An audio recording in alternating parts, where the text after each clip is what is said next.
Hello everybody, welcome back to the workshop. So today I wanted to have a real quick talk about heat here. Now I've done a video about this before, but here recently I just did an Instagram post. If you haven't followed me, go check me out over at Christ Center Ironworks at Instagram.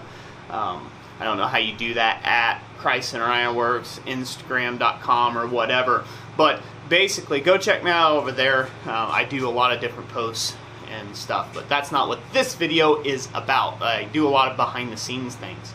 So I did a funny post, it meant to be a funny post, about for all those people out there that are whining about how hot it is by your poolside, you know, shushy kind of thing, because of how hot it is in the workshop.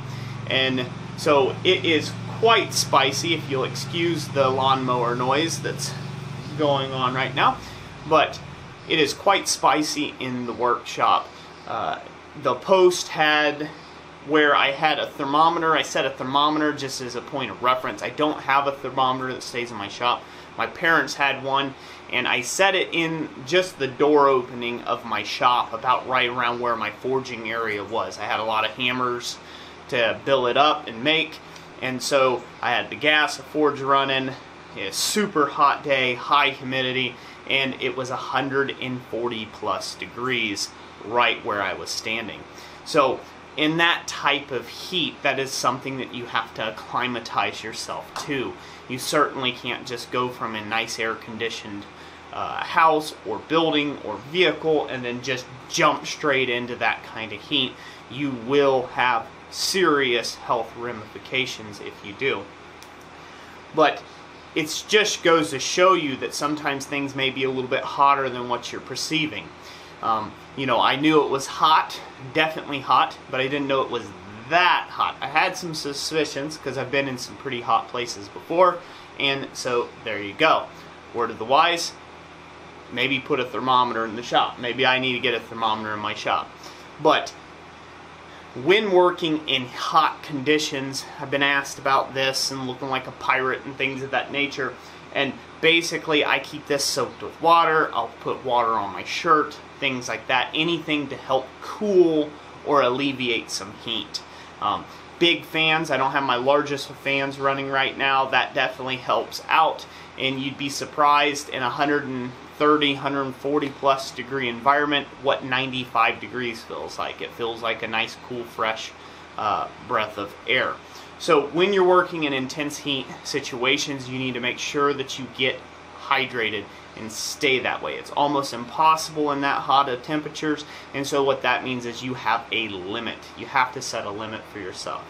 One of the best things that you can do is alter your work schedule. If it doesn't irk the neighbors off too much, you can alter your work schedule where you work way late in the evenings or super early in the mornings, or maybe do a night shift kind of thing like that, to be able to compensate for the heat.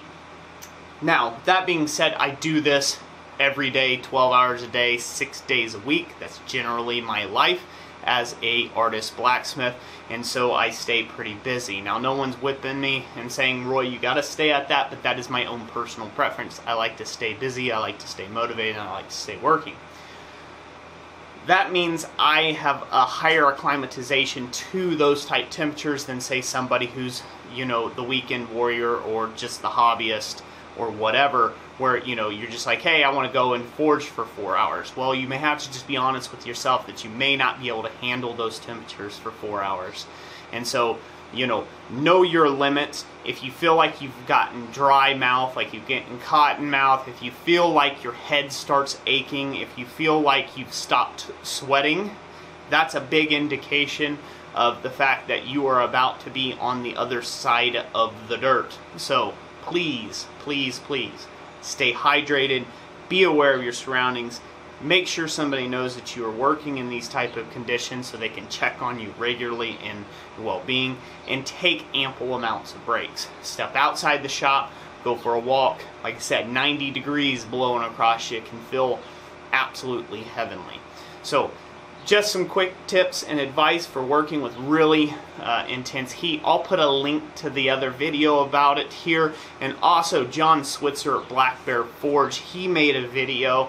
I'll put it up over here somewhere on the screen, and you can go check out both those videos talking about heat and things like that. And as always, go ahead and drop what you do to take and manage the heat in your shop in the comment section down below. So without further ado, I'm going to get back to smithing. God bless you all, and we'll catch you on the next one.